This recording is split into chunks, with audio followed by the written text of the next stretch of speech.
అందరికీ నమస్కారం welcome to our channel మనం ఏదైనా రంగంలో రాణించాలి అనుకుంటే గనుక ఖచ్చితంగా ఎప్పటినుంచో మనం శ్రమపడి ఆ రంగంలో మనం ఎంతగానో కృషి చేస్తే తప్ప అందులో మనకి పేరు రాదు కానీ కొంతమంది క్రికెటర్లు అయితే ఒక రంగం నుంచి ఇంకో రంగంలో మాటల ద్వారా ప్రచారం ద్వారా బయటకు వచ్చేస్తున్నారు ఆ క్రికెటర్ ఎవరు అన్నది ఆలోచించాలి అంటే రీసెంట్ గా మనకి మీడియాలోకి అడుగు పెట్టేశాడు క్రికెటర్ రవీంద్ర జడేజా అసలు మీడియాలోకి ఎందుకు వస్తారు క్రికెటర్స్ సాధారణంగా ఏదైనా గేమ్ గెలిస్తేనో లేకపోతే ఆ గేమ్ కి సంబంధించిన ఏదైనా అప్డేట్స్ వస్తేనో వాళ్ళ కుటుంబంలో ఏదైనా అయితేనో మీడియాలోకి వచ్చేస్తారు ఇందులో నేను ఏదైతే అంశం చెప్పానో రెండవది అన్నమాట కుటుంబంలో వచ్చిన అంశాలకు సంబంధించి ఇప్పుడు మీడియాలోకి అడుగు పెట్టాడు రవీంద్ర జడేజా అసలు కుటుంబానికి సంబంధించిన ఎటువంటి అంశాన్ని ఇప్పుడు మీడియాలోకి తీసుకొచ్చాడు రవీంద్ర జడేజా అంటే వాళ్ళ నాన్న చేసిన ఆరోపణల మూలంగా ఇప్పుడు రవీంద్ర జడేజా ఫ్యామిలీ మొత్తం మీడియాలో చక్కర్లు కొడుతున్నారు ఎందుకు అంటే వాళ్ళ నాన్న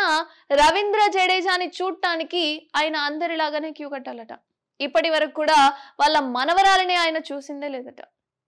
ఇంతకీ ఎందుకు చూడలేకపోయారు వాళ్ళ నాన్న అంటే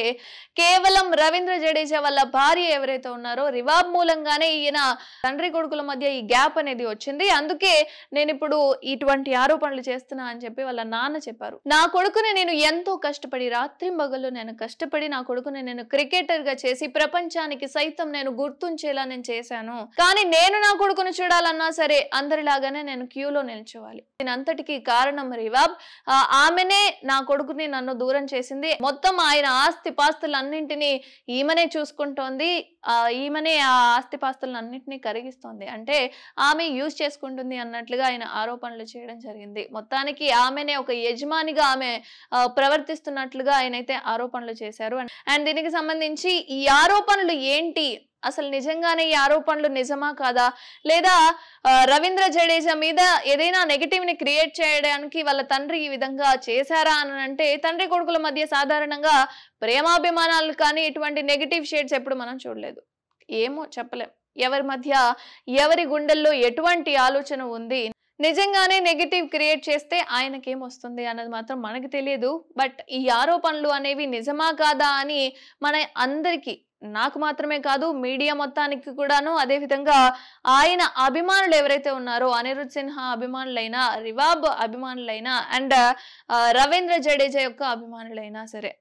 అసలు ఎందుకు ఈ ఆరోపణలు చేస్తున్నారు ఈ ఆరోపణలన్నీ నిజమేనా లేకపోతే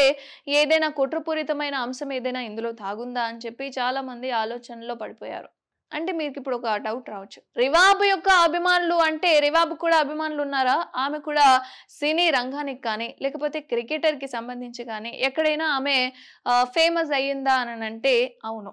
రివాబ్ కూడా ఫేమస్ అయింది ఆమె ఎక్కడ అంటే రీసెంట్ గా రవీంద్ర జడేజా ఒక క్రికెట్ గేమ్ ని గెలిచాడు సో ఈ గేమ్ కి సంబంధించి అందరూ నార్మల్ గా క్రికెట్ వాళ్ళ వైఫ్లు ఏ విధంగా వస్తారు మోడర్న్ గా ఉంటారు కొంతమంది లేకపోతే కొంచెం వాళ్ళ సాంప్రదాయకంగా ఎవరైతే ఉన్నారో ఆ విధంగా ఉంటారు టీమిండియా గేమ్ లో రవీంద్ర జడేజా అంటే ఆల్ రౌండర్ అని ప్రతి ఒక్కరికి తెలుసు ఆయన కోసమే క్రికెట్ ని చూసే వాళ్ళు కూడా చాలా మంది ఉన్నారు సో దీనికి సంబంధించి రవీంద్ర జడేజా ఎవరైతే అభిమానులు ఉన్నారో ఆయన అభిమానులు కూడా ఆయన భార్య కూడా అభిమానులు అయిపోయారు ఎందుకంటే రీసెంట్ గా ఆయన ఒక గేమ్ ని గెలిచారు అయితే ఈ గేమ్ కి సంబంధించి ఖచ్చితంగా కంగ్రాచులేషన్స్ తెలపడానికి అభిమానులతో పాటుగా కుటుంబ సభ్యులు కూడా అదే గ్రౌండ్ లో ఉండుంటారు అదే గ్రౌండ్ నుంచి ఆయన గెలిచాడు అన్న సంతోషంతో ఆమె అపీరియన్స్ ఏ విధంగా ఉంది అంటే సాంప్రదాయకంగా కట్టుబొట్టుతో ఆమె ఎంతో అందంగా అక్కడికి వచ్చి సో నా భర్త గెలిచాడు అని చెప్పి కొంతమందికి గర్వం ఉండుండొచ్చు కొంతమందికి అహంకారం ఉండుండొచ్చు కొంతమందికి ప్రౌడ్ గా ఉంటుంది సో నా భర్త గెలిచాడు కంగ్రాచులేషన్స్ అని చెప్పి ఒక మూమెంట్ అనేది ఉంటుంది కానీ ఆమె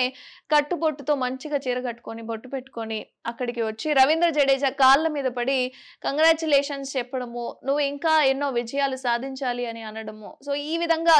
భారతీయ సంస్కృతిని ఆమె గౌరవించింది కాబట్టి ఆమెకు కూడా చాలా మంది ఫ్యాన్స్ పెరిగిపోయారు ఆమెకు కూడా ఎంతో మంది అభిమానులు పెరిగిపోయారు ఇట్లా ఆమె కూడా అదే సమయంలో ఇక్కడ రాజకీయ పార్టీకి సంబంధించి బీజేపీ నుంచి ఆమె రాజకీయాల్లోకి చేరడం మొదలుపెట్టింది సో ఇలాగా ఇప్పుడు జామ్నగర్ నుంచి ఆమె ఎమ్మెల్యేగా గెలిచి గుజరాత్ అసెంబ్లీలో ఆమె అడుగుపెట్టింది. రాజకీయ రంగంలో ఆమె కంటిన్యూషన్ ప్రాసెస్ అనేది జరుగుతుంది. ఈ సమావేశంలో ఆమె ఈ మధ్య ఒక మీటింగ్ కి అటెండ్ అవ్వడంతో అక్కడ ప్రశ్నల వర్షం అనేది కురిసింది. దీనికి ఆమె ఏమని సమాధానం ఇచ్చిందో తెలుసా? మనం ఇక్కడికి ఎందుకు వచ్చాం అది మాత్రమే అడగండి. ఒకవేళ నువ్వు నా వ్యక్తిగత విషయాల గురించి నువ్వు చర్చించాలి, లేకపోతే నాతో మాట్లాడాలి, ఇంకా విచారణ ఏదైనా చెయ్యాలి అనుకుంటే గనక నా ఇంటికి వచ్చి మాట్లాడు, ఇక్కడ కాదు. నేను ఇక్కడికి ఎందుకు వచ్చానో ఆ అంశం మీద మాత్రమే మాట్లాడు, అంతకు మించి కాదు. నువ్వు ఏదైనా నా వ్యక్తిగత విషయాల గురించి నువ్వు మాట్లాడాలి అనుకుంటే నా ఇంటికి వచ్చి మాట్లాడు అని చెప్పి సమాధానం ఇచ్చింది. అండ్ ఆ విలేకరు మీద కూడా మండిపడిపోయింది. అయితే దీనికి సంబంధించి వీళ్ళిద్దరి మధ్య సంభాషణ అనేది మనకు తెలిసింది. కానీ అసలు రవీంద్ర జడేజా ఏమనుకుంటున్నాడు అంటే, ఇలాంటి కుట్రపూరితమైన ఏవైతే అంశాలు ఉన్నాయో, అంటే ఒక ఇంటర్వ్యూలో అనిరుద్ సిన్హా ఈ విధంగా చెప్పడం జరిగింది కాబట్టి మీరు ఏదైనా ఇంటర్వ్యూ కానీ ఏదైనా తీసుకోవాలి అనుకున్నప్పుడు ఇరు పక్షాల మధ్య ఏం జరిగింది అన్నది మాత్రమే మీరు కనుక్కొని ఆ తర్వాత విచారణ చేపట్టాలి. ఒక పక్క మాట్లాడి ఇలా జరిగింది, ఇలా చేసుకుంటూ పోయారు అని చెప్పి మీరు మాట్లాడితే గనక కొంతమంది మీద నెగటివ్ అనేది వచ్చే అవకాశం ఉంటుంది. మీరు మాత్రమే కాదు, మీ కుటుంబ సభ్యులకి సంబంధించి ఏవైతే ఆరోపణలు మన మీడియా అందరికీ, మీ అభిమానులందరికీ ఇక్కడ చేరుతున్నాయో, సో వాళ్ళల్లో ఉన్న సందేహాలన్నీ కూడా అవి ఖచ్చితంగా తీరిపోవాలి. లేకపోతే నేను అభిమానిస్తున్న క్రికెటర్ ఎవరైతే ఉన్నారో, టీమిండియాలో ఆల్ రౌండర్ ఎవరైతే ఉన్నారో రవీంద్ర జడేజా ఇలాంటి వ్యక్తా, లేకపోతే తండ్రిని ఆదరించలేని వ్యక్తా అని చెప్పి చాలా మంది ఆలోచిస్తూ ఉన్నారు సార్. సో ఖచ్చితంగా మీరు మాట్లాడాలి. మీ కుటుంబం మధ్య ఏం జరుగుతున్నా అది మీడియాలోకి వచ్చింది అని అంటే అది 1కి 10 సార్లు అది ఇంకా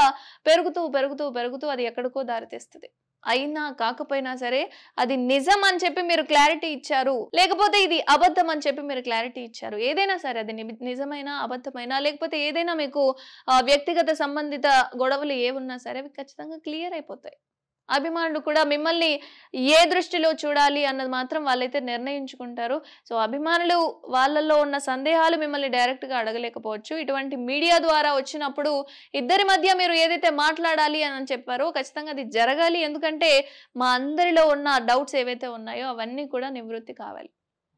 సో మరిన్ని అప్డేట్స్ కోసం చూస్తూనే ఉండండి అవర్ ఛానల్.